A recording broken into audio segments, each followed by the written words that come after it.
बहुत सुंदर से, शायद आपकी जिंदगी में सबके काम आए, सबके काम आए। श्राद्ध पक्ष चल रहा है, प्रयास करिएगा। जिसको प्रैक्टिकल करना है वो यहाँ से जाकर भी कर सकता है, कहीं पर भी कर सकता, करना जरूर।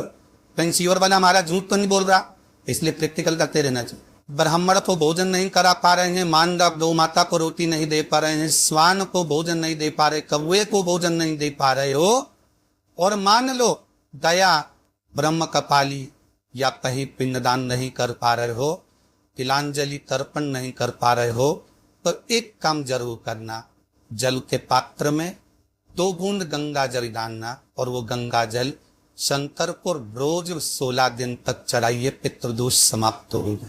आपको लगता है कहीं कहीं कि मेरे पितर मुझ पर क्रोध कर रहे हैं, आपको कभी कभी लगे कि मेरे पर पितरों का पितृदोष लगा हुआ है, या पितरों का श्राप लगा हुआ है, या हमारे यहाँ पर लोग अधोगति में ज़्यादा मर जाते हैं, हमारे यहाँ ये काम ज़्यादा हो जाता है, तो निवेदन है, श्राद्ध पक्ष चल रहा है, प्रयास करिएगा।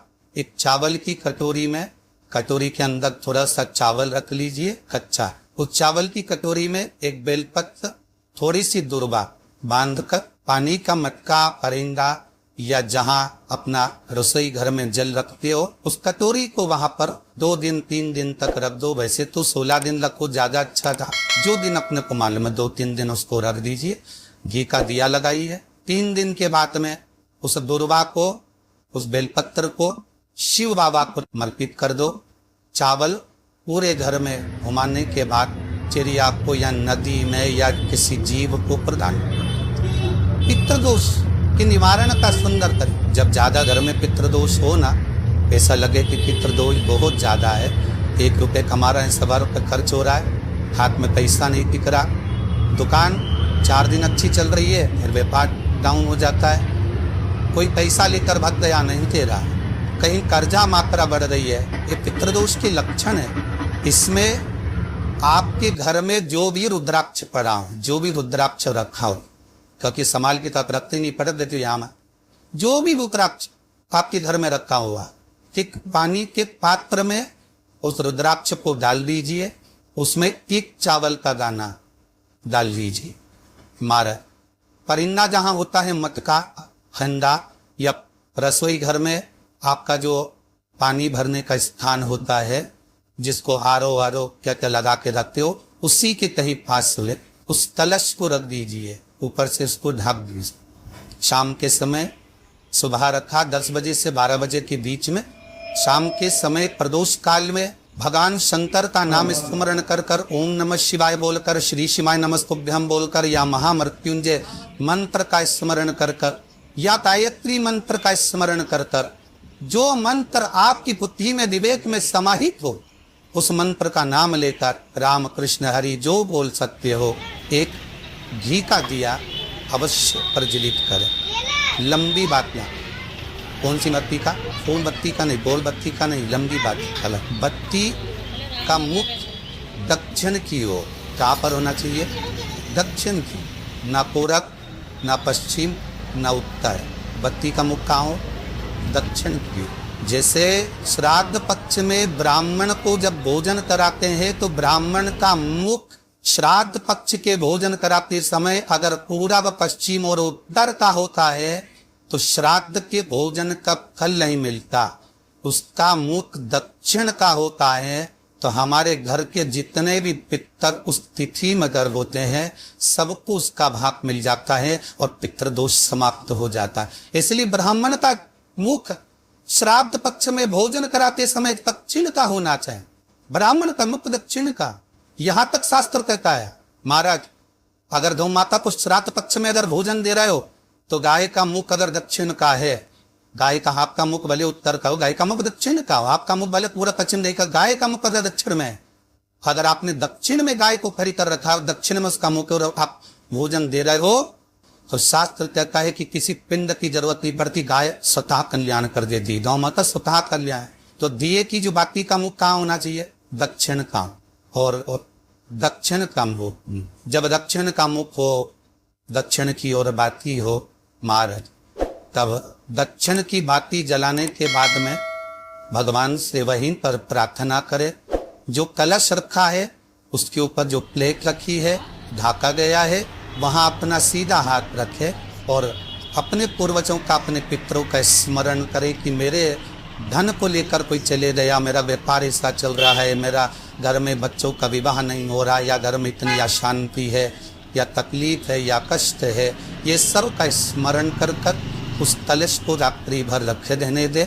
सुबह स्नान आदि करने के बाद फिर एक घी का दिया दक्षिण की ओर लगाकर सुबह 10 बजे से 12 बजे के बीच में उस जल को शिव जी को समर्पित कर कर जाए और वो रुद्राक्ष लेकर वापिस आ जाए, मालक वापिस दे। उस रुद्राक्ष को अपने घर में रख दीजिए। वर्ष भर वो रुद्राक्ष आपको कभी बीमारी से नहीं करने देगा, कभी किसी जगह खड्डे में नहीं जाने देगा, वो उन्नति की ओर ही बढ़ाएगा। भले कोई भी रुद्राक्ष हो, 1 मुखी से लेकर 14 मुखी, 20 मुखी, 18 मुखी, जो रुद्राक्ष आपके पास में, आप तो उसका स्मरण करिए।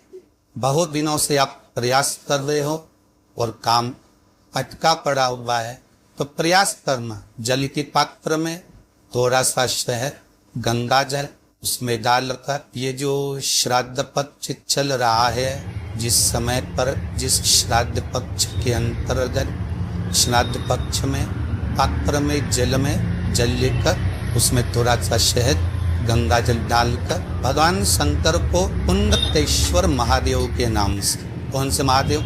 उन्नतेश्वर, क्योंकि विदल और उत्तर इन दोनों असुरों ने, राक्षसों ने जब बहुत उपद्रव मचाया, जब बहुत उपद्रव मचाया, माता जगतजननी के कहने पर उंदुक का प्रहार कर कर इन दोनों राक्षसों का संहार करा, तो शिवजी का नाम उन्नतेश्वर पड़ गया।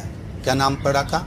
उन्नतेश्वर। कहते हैं बहुत बांधाओं में जब व्यक्ति पड़ जाता है, बहुत बांधाओं में जब व्यक्ति चला जाता है, कुछ न कुछ समस्याओं में जब व्यक्ति फंसा रहता है, पड़ा रहता है, तो उन्नतेश्वर महादेव का स्मरण करना है। एक प्रयास और करना, छोटा सा प्रैक्टिकल करने में क्या जा। दुकान पर ग्राहक नहीं आ रहे ना, आधा घंटा हो गया, कोई ग्राहक नजर नहीं आया, फालतू बैठे हो ना दुकान पर, जब ग्राहक नहीं आता तो फ्री हो, तो एक काम करो, कोई भी जरा सा हाथ में पानी लेकर उन्नतेश्वर महादेव के नाम से 51 बार, 21 बार बोलकर, 11 बार बोलकर वो पानी तो दरवाजे पे छीट दो। आधा घंटा, ज़्यादा से ज़्यादा 20 मिनट, आधा घंटा 30 मिनट नहीं लगेंगे और ग्राहक प्रवेश करना प्रारंभ। प्रैक्टिकल करने में क्या जाए, कोई काम अटक रहा है, शहद जल के पात्र में डालिए और थोड़ा सा गंगा जल डालकर इसी श्राद्ध पक्ष में किसी भी दिन जब तुम्हारा मन पड़े तब शंकर जी को समर्पित कर पर साथ में एक ही लोटा पानी की कलश जल का अलग से लेकर जाओ। जब शहद का जल शंकर जी को समर्पित कर दो, उसके बाद सादा जल शंकर जी को अवश्य समर्पित करें। शहद का जल बांधाओं हर लेता, बांधा हुआ। हम तो कई बार बच्चों से कहते हैं, अगर कोई बच्चा कंपटीशन एग्जाम में बैठ रहा है, इंटरव्यू दे रहा है, या कोई एग्जाम में नहीं निकल रहा है, प्रयास करना, बेलपत्री का जो बीच वाला पत्ता होता है, इस पत्ते पर शहद लगाकर हथेली ने रखकर अंगूठे से इसको इस तरह से दबाकर शिव जी के उन्नतेश्वर महादेव का नाम लेकर अपनी मनोकामना कर कर शंकर भगवान का जो शिवलिंग है, उस शिवलिंग पर इस बेलपत्री के पत्ते को चिपका कर आ जा और एग्जाम देने जा। बाबा निर्पित सब कर सरी जितने ईश्वर आए रहन बड़े घाव से जिगली यादा आप व्हाट्सएप पे प्रवेश करते हैं, लिंक शेयर कर सकते हैं, लिंक शेयर करें और इसका हो कहा लाभ अपने जीवन में उठाइएगा, अपने जीवन में धन्य बनाइएगा, अपने जीवन को धन्य बनाइएगा। सभी को भगवान हर महादेव, जय श्री कृष्णा।